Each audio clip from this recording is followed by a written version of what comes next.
Hi, I'm Soul. And this is Scroll. And we're about to review the most kid-friendly rail shooter ever made. What is that, Scroll?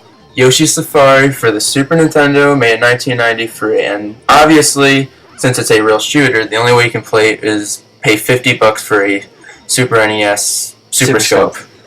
Now, here you go. When you start the game, you end up on the stage select screen. You can pick one of 7 stages in any order. Once you beat those 7, you get to play another 4 in any order, and then you get to play the final stage. Now, basically, you just gotta shoot. You gotta shoot all the enemies if they're going to hit Yoshi, and then hit one of the other buttons on the Super Scope to make these jumps. You can obviously jump over some of the enemies if they're walking along the ground, but most of them will fly at you, which is not good. Most of the enemies in the game are basically not original at all. They're just Mario characters, and you can actually get items through those item blocks you just saw there. So really, it's just like Mario from a first-person view and with a gun, which is kind of weird, but... It's like Mario decided, I'm tired of jumping on enemies. Why don't I ride on Yoshi and shoot him with a gun?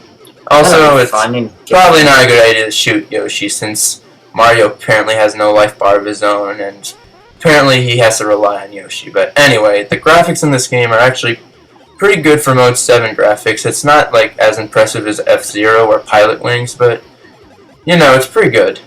As you can see, you have to fight sub-bosses, which are the Hammer Bros from the games, including this one, who whenever you have to make a big jump, you have to jump up in the air or else you'll get stunned. And for every sub-boss you have regular bosses, which are, you know... They're pretty good. They're the Koopa Kids for the first 7 stages. When actually, this is the last game where you actually fight the Koopa Kids, which will change once a certain Wii game comes out, but we're not going to mention that. But yeah, the boss battles, sometimes you have to think, because, you know, usually you think you shoot them in the head, but it's a little more complicated than that. Though most of the time what you end up shooting is their weapons. For example, you have to shoot the arms that throw the bombs. And every boss has 2 forms. You'll see a second form, this one, in a second. God, those graphics. Yeah. Balloon gets angry and spouts holes. You'd think it would fall.